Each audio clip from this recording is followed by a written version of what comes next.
So, a few videos ago, I did a tutorial on how to use Stop Motion Studio, and you guys seem to have found it very useful. So now I'm going to go the level above and give you a full tutorial on how to use Stop Motion Studio Pro. Lights. Camera. And Lego.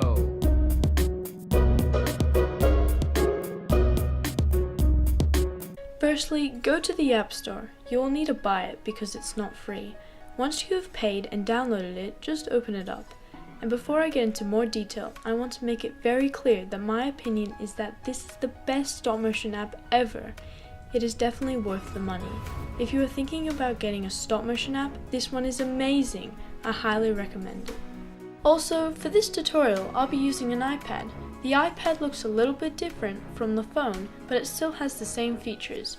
Now that you have Stop Motion Studio Pro, and if you haven't already, you will need to set up your lights, camera and set. Here's me setting up.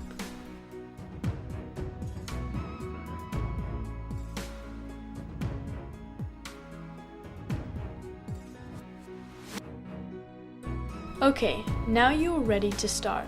Hop into Stop Motion Studio Pro. It'll look almost exactly the same, but actually, by paying, you have unlocked so many features. When you go into Stop Motion Studio, it shows the possible features that you can unlock by paying. So now we will go through them. Create a new movie. Now let me go through the new features. Firstly, I will show this plus button. When you click on this, it comes up with some options. The first feature is that you can add images to your stop motion. So if you want to import photos from your DSLR camera and then edit it on the Stop Motion Studio Pro, you can. This app works great as an editing software. Next is if you want to add a title screen. Some of them look really epic. Further down is if you want to add audio. Stop Motion Studio Pro has a whole library of sound effects and music. Next thing is if you want to clip something. This can also be called rotoscoping, which is getting a video and making it look like a stop motion. And last but not least is if you want to add a file, such as music. Moving on, there is a gear icon which shows many of the main settings. When you click it, it comes up with frames per second, fading in between frames, aspect ratio, foreground, filters, quality and playback. The settings that have new features are foreground, filters and quality. When looking at foreground, there are many options. Your subject can be on the moon, underwater, or anywhere you want. When looking at filters, there is more as well. And finally, when you look at the quality, you can change it up to 4K. This means that it's very good quality. Another new feature is when you select a photo. By pressing the erase button, you can mask. This is a great tool to make Lego fly. Here is a photo that has not been masked. And this is one that has. Here is a short animation I took using masking. In Stop Motion Studio Pro, I erased the support under Sherbet's feet so it appears that he's flying. How to get to another new feature is by clicking Edit and pressing the plus icon. You can draw onto the photo. This is amazing!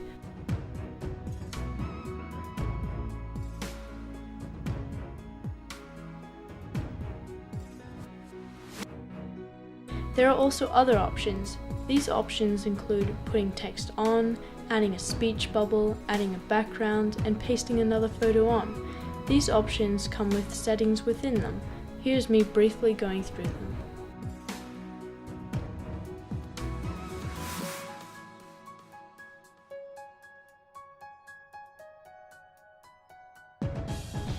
In Stop Motion Studio, you can add a normal Lego face, but you can't change it. All those options are locked.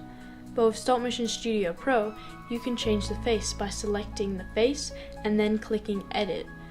You can change the look and make your minifigure talk. This would be so good to have it as stop motion.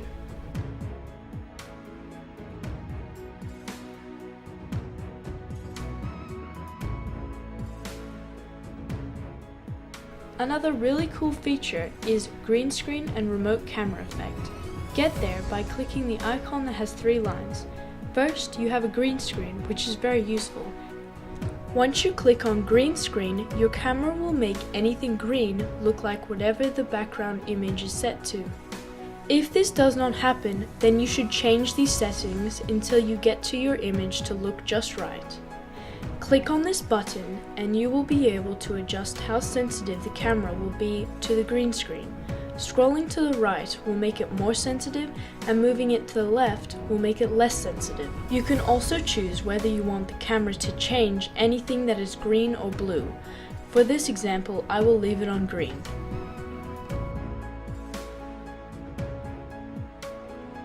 Next, on this button, you can change the green screen to look like any of these images.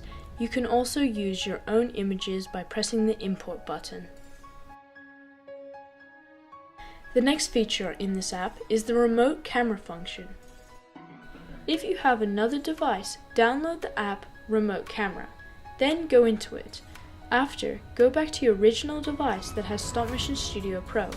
Click on your second device, and now the camera is connected to your second device, so you can be in another room and be taking photos without bumping the camera. This feature is so cool.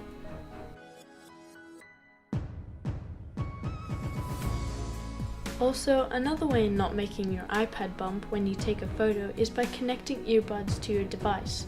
By pressing the volume button, it takes a photo. You have now made your own DIY remote. Another really useful feature in this app is the merge function. What this will do is basically blur a couple of photos together. This is designed to make something look like it's moving quickly. To use this, tap on a photo, then click select and roll over the other images. Only select 5 images, as a StopMotion Studio Pro will not let you merge more than 5. Once you have done that, tap on the selected photos and click merge, and that's it.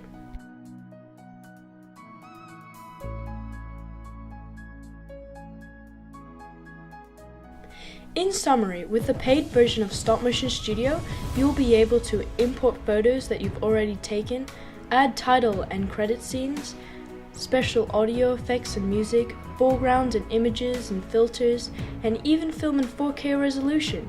You will also be able to mask your own stop motion so you can make things look like they're flying.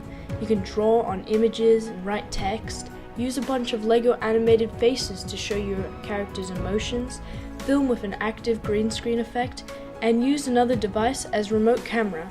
And finally, merge frames together to make it look like there is a fast movement. So that is all the new features. Of course, StopMotion Studio Pro still has the previous settings and tools like timer, onion skinning, voice acting, etc. And finally, this is the stop motion I took using StopMotion Studio Pro. Like I said before, this app has so many features, you really should buy it. I know I enjoyed using it, but anyway, thank you guys so much for watching. I hope you found this tutorial useful, and I'll see you next time. Bye! Like and subscribe, or watch another video.